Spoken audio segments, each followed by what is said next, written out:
Hey, you guys. Well, actually, this video is for the girls. I want to talk to your heart this evening.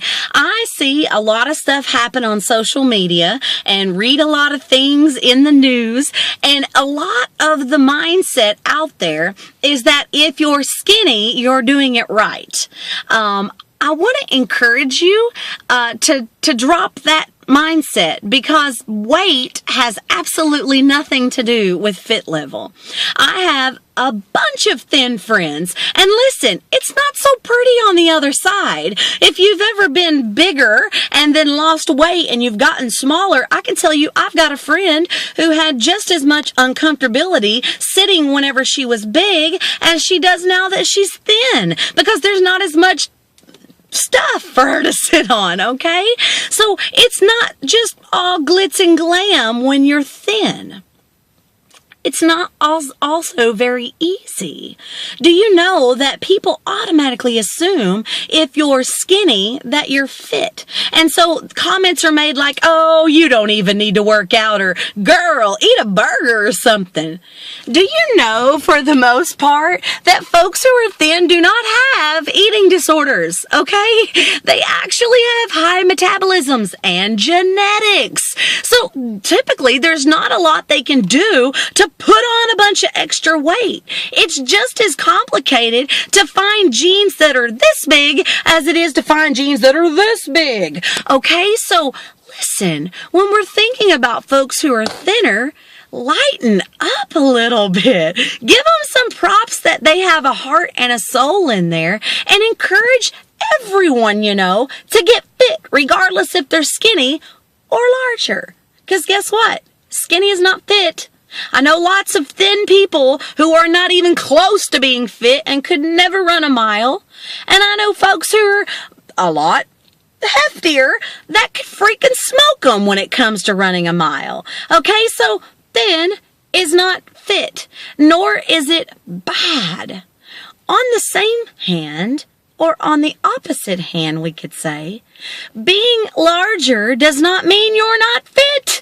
It doesn't automatically mean that you are dying of coronary heart disease, or that your cholesterol is bad, or that your blood pressure is up. I'm rocking it at 192 pounds, okay? And I don't have any desire at all to fit into a size 2. I'm good out of 14. It works for me. What I'm concerned about is what my ticker is doing inside of there, and I can tell you it's doing just fine. I can tell you that my cholesterol and everything else is doing just fine because I eat well. But if you were to look at the pounds on the scale and automatically make an assumption about my fit level, you would be wrong. Ladies, listen. The whole world is sending messages about being skinny and being fat and being obese and being thin and being decrepit and falling apart and all that good stuff. If the world's got it covered on what they think about women, don't you think we should just let them have their opinion? Don't you think it would be nice if we just supported each other for who we are on the inside? I can tell you, when we encourage folks to just dive down into the heart of who they are, into the core of who their life is meant to be and who they are on the inside, do you know that everything on the outside will take care of itself? Because you're motivating the spirit of the person.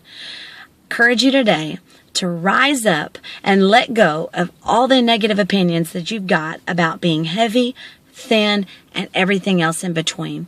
Let folks just be who they are. Girls, if we can't stick together, how in the heck can we expect men to respect us?